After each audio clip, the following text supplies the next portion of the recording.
এইমাত্র বার্ধক্য ভাতা, বিধবা ভাতা, এমনকি প্রতিবন্ধী ভাতা নিয়ে বিরাট ঘোষণা করলেন মাননীয় মুখ্যমন্ত্রী শুভেন্দু অধিকারী।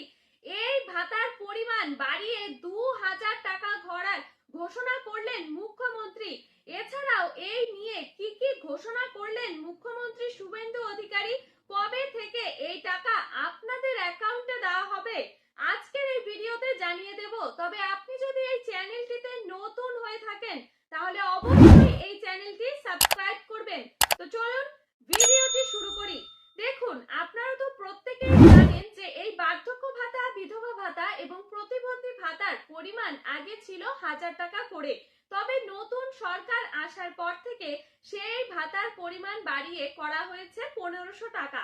কিন্তু আগামীকাল নবান্নে একটি সাংবাদিক বৈঠকে মাননীয় মুখ্যমন্ত্রী শুভেন্দু অধিকারী ঘোষণা করলেন যে এই টাকা প্রতি মাসে মাসে 2000 টাকা করে দেওয়া হবে। তবে এছাড়াও এই নিয়ে মুখ্যমন্ত্রী আর কি কি ঘোষণা করলেন, দেখুন, কবে থেকে এই টাকা দেওয়া হবে সেই বিষয়ে আমি শেষের দিকে বলে দিচ্ছি। তবে এই নিয়ে আর কি কি ঘোষণা করলেন মুখ্যমন্ত্রী, দেখুন, পুরাতন সময়ে যে সমস্ত উপভোক্তারা এই বার্ধক্য ভাতা, বিধবা ভাতা, এমনকি প্রতিবন্ধী ভাতার আবেদন করেছিলেন তাদের সমস্ত আবেদন কিন্তু বাতিল করা হলো। সেই সমস্ত আবেদন আর আবার কি করতে হবে, আপনাদের নতুন করে পুনরায় আবার আবেদন করতে হবে। নতুন করে আপনাদেরকে আবেদন করতে হবে, সেই আবেদন আবার পুনরায় যাচাই করা হবে। এই যাচাইকরণের পর যদি আপনি যোগ্য হয়ে থাকেন তারপরেই আপনার অ্যাকাউন্টে এই 2000 টাকা করে দেওয়া হবে। তবে প্রশ্ন হলো যে কবে থেকে এই টাকা আপনাদের অ্যাকাউন্টে আসবে। দেখুন, এই নিয়ে মাননীয় মুখ্যমন্ত্রী শুভেন্দু অধিকারী এখনো কোনো ঘোষণা করেননি যে এই মাস থেকে এই টাকাটা আপনাদের অ্যাকাউন্টে দেওয়া হবে।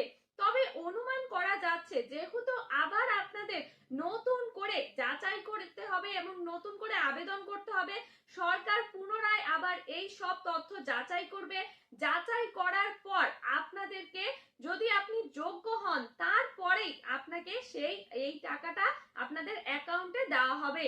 তবে মুখ্যমন্ত্রী স্পষ্ট করে জানিয়ে দিয়েছেন যে সব যোগ্য উপভোক্তা হবেন তাদেরকেই এই টাকা দেওয়া হবে। তাহলে অনুমান করা যাচ্ছে যে এই তথ্য যেহেতু আবার নতুন করে আবেদন করতে হবে, এমনকি আবার পুনরায় যাচাই হবে, সেই হিসেবে ধরতে গেলে এই বছরে সেই টাকা আর পরিমাণ বাড়ানো হবে না। কিন্তু মুখ্যমন্ত্রী কিন্তু ঘোষণা করেননি যে এই বছরে করা হবে না। যদি এই নিয়ে মুখ্যমন্ত্রী কোনো ঘোষণা করেন তাহলে অবশ্যই আমি আপনাদের এই ভিডিওতে জানিয়ে দেব। তবে আপনি যদি এই চ্যানেলটিতে নতুন হয়ে থাকেন তাহলে অবশ্যই এই চ্যানেলটি সাবস্ক্রাইব করবেন আর ভিডিওটি ভালো লাগলে লাইক, কমেন্ট, শেয়ার করবেন। ধন্যবাদ, ভালো থাকবেন, সুস্থ থাকবেন।